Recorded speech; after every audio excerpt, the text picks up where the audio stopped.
ഇന്ന് നമുക്ക് മുരിങ്ങയ്ക്ക തീയൽ എങ്ങനെയാണ് തയ്യാറാക്കുന്നതെന്ന് നോക്കിയാലോ. അതിലേക്കായി ഞാനിവിടെ എടുത്തിരിക്കുന്നത് 1/4 കപ്പ് ചെറിയ ഉള്ളി, 2 തണ്ട് കറിവേപ്പില, 3 പച്ചമുളക്, 1 തക്കാളി, 1 നെല്ലിക്ക വലുപ്പത്തിലുള്ള വാളൻപുളി, അതുപോലെ 3 മുരിങ്ങയ്ക്ക. മുരിങ്ങയ്ക്ക നമ്മൾ ഇതുപോലെ കട്ട് ചെയ്ത് വെക്കുക, നീളത്തിന് ഇതുപോലെ. അതുപോലെ ചെറിയ ഉള്ളിയും ചെറുതായി കട്ട് ചെയ്ത് വെക്കുക. ഇതിലേക്ക് ആവശ്യമായി എടുത്തിരിക്കുന്ന വാളൻപുളി നമ്മൾ ചൂടുവെള്ളത്തിൽ അല്പസമയം സോക്ക് ചെയ്ത് വെക്കുക. ഇത് ഇത്രയും റെഡിയാക്കി വെച്ച് കഴിഞ്ഞാൽ അടുത്തതായി നമുക്ക് തീയലിലേക്ക് വേണ്ടിയുള്ള തേങ്ങ ഒന്ന് റോസ്റ്റ് ചെയ്തെടുക്കാം. അപ്പോൾ തേങ്ങ റോസ്റ്റ് ചെയ്തെടുക്കുന്നതിന് വേണ്ടി ഞാനിവിടെ ഒരു 1/4 കപ്പോളം തേങ്ങയാണ് എടുത്തിരിക്കുന്നത്. 1/4 കപ്പോളം തേങ്ങ ഒരു ചൂടായ പാനിലിട്ട് ലോ ഫ്ലെയിമിലിട്ട് അത് ഒരു ബ്രൗൺ കളർ ആകുന്നത് വരെ നമ്മൾ റോസ്റ്റ് ചെയ്തെടുക്കണം. ലോ ഫ്ലെയിമിൽ തന്നെ തേങ്ങ റോസ്റ്റ് ചെയ്യാൻ ശ്രദ്ധിക്കുക, അല്ലെങ്കിൽ പെട്ടെന്ന് അത് കരിഞ്ഞു പോകുന്നതാണ്. തീയലിന് വറുക്കാൻ വേണ്ടി എടുക്കുന്ന തേങ്ങ നമ്മൾ ചിരകിയെടുക്കുകയാണെങ്കിൽ അത് എല്ലാം ഒരേ സൈസിൽ ചെറുതായിട്ട് തന്നെ ചിരകിയെടുക്കാൻ വേണ്ടി ശ്രദ്ധിക്കുക. ഇവിടെ ഞാൻ എടുത്തിരിക്കുന്ന തേങ്ങ ചിരകിയത് വാങ്ങിച്ചതാണ്, അതുകൊണ്ട് തന്നെ അത് പല സൈസിലാണുള്ളത്. ഒരേ സൈസിലാണെങ്കിൽ അവ മൂത്ത് നമുക്ക് ഒരേ ഇതുപോലെ കിട്ടും. അല്ല എങ്കിൽ ചിലത് മൂക്കുന്നതിന് വേണ്ടി സമയമെടുക്കുന്നതാണ്. അപ്പോൾ ചെറുതായിട്ടുള്ളത് കരിഞ്ഞും പോകും, വലിയ പീസുകൾ മൂക്കാൻ താമസവും എടുക്കും. അപ്പോൾ അതൊക്കെ നമ്മൾ ശ്രദ്ധിച്ച് ലോ ഫ്ലെയിമിലിട്ട് തന്നെ ഇത് ബ്രൗൺ കളറാക്കി എടുക്കുക. തേങ്ങ ഗോൾഡൻ കളർ മാറി ബ്രൗൺ കളറായി തുടങ്ങുമ്പോൾ നമുക്കിതിലേക്ക് ആവശ്യത്തിനുള്ള മുളക് പൊടിയും മല്ലിപ്പൊടിയും ചേർക്കാം.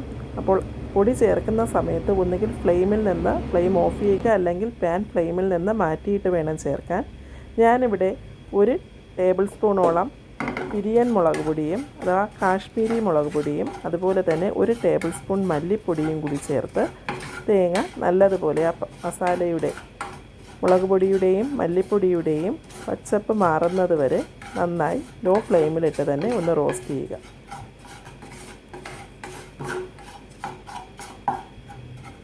തേങ്ങ നമ്മൾ മസാലയുമായി ചേർത്ത് മൂപ്പിക്കുമ്പോൾ ഈ ഒരു പരുവമാകുമ്പോൾ നമുക്ക് ഫ്ലെയിം ഓഫ് ചെയ്യാവുന്നതാണ്. അതിനുശേഷം ഫ്ലെയിം ഓഫ് ചെയ്ത് മറ്റൊരു പാത്രത്തിലേക്ക് ഇത് മാറ്റുക.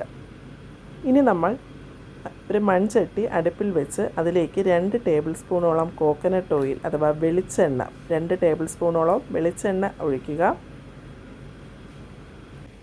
അതിലേക്ക് നമ്മൾ അരിഞ്ഞു വെച്ചിരിക്കുന്ന ചെറിയ ഉള്ളിയും അതുപോലെ 3 പച്ചമുളകും മുരിങ്ങയ്ക്കയും ചേർത്ത് ഒരു 5 മിനിറ്റോളം വഴറ്റുക.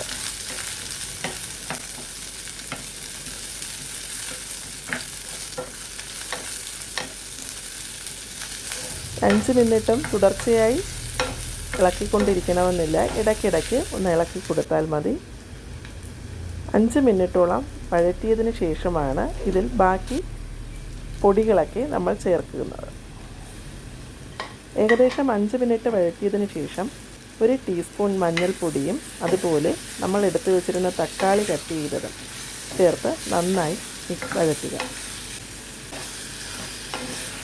തക്കാളിയും മഞ്ഞൾപ്പൊടിയും ചേർത്ത് 1 മിനിറ്റോളം വഴറ്റിയതിന് ശേഷം ഇതിലേക്ക് ആവശ്യത്തിന് ഉപ്പ് ചേർക്കുക.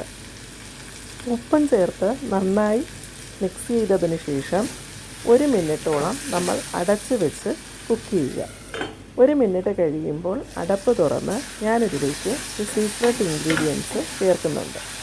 അതായത് ഞാനിതിലേക്ക് ചേർക്കുന്നത് ഒരു 10-12 കാഷ്നട്ട് അഥവാ അണ്ടിപ്പരിപ്പ് ഞാനിവിടെ ചൂടുവെള്ളത്തിൽ സോക്ക് ചെയ്ത് വെച്ചിട്ടുണ്ടായിരുന്നു.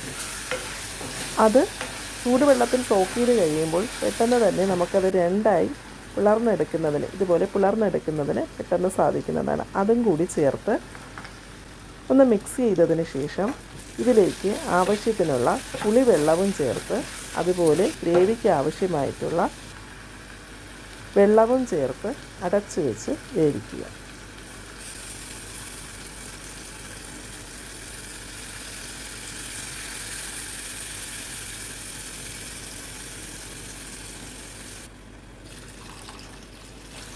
ഈ സമയത്ത് ഗ്യാസിൻ്റെ ഫ്ലെയിം മീഡിയം ഫ്ലെയിമിലോട്ട് മാറ്റുക.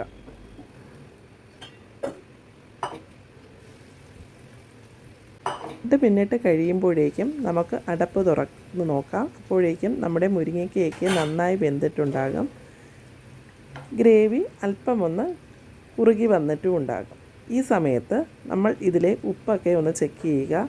ഉപ്പൊക്കെ കറക്റ്റ് ആണെങ്കിൽ നമ്മൾ നേരത്തെ റോസ്റ്റ് ചെയ്ത തേങ്ങ നന്നായി അരച്ചത്, അതായത് വെള്ളം ചേർക്കാതെ അരയ്ക്കാൻ വേണ്ടി ശ്രദ്ധിക്കുക. ഇനി മിക്സിയിൽ അരയ്ക്കുമ്പോൾ അരയുന്നില്ല, വെള്ളം ചേർക്കാതെ അരയുന്നില്ല എങ്കിൽ വളരെ കുറച്ച് മാത്രം വെള്ളം ചേർത്ത് തിക്കായിട്ട് അരച്ചെടുക്കുക.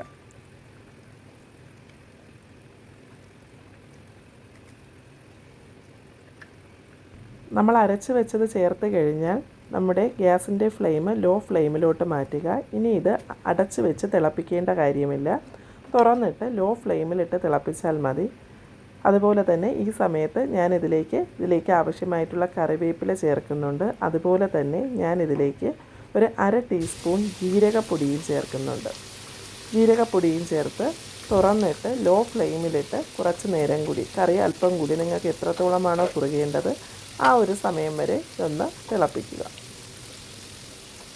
കുറച്ച് കഴിയുമ്പോഴേക്കും കറിയുടെ മുകളിലായി എണ്ണ തെളിഞ്ഞു വരുന്നത് നമുക്ക് കാണാൻ സാധിക്കും.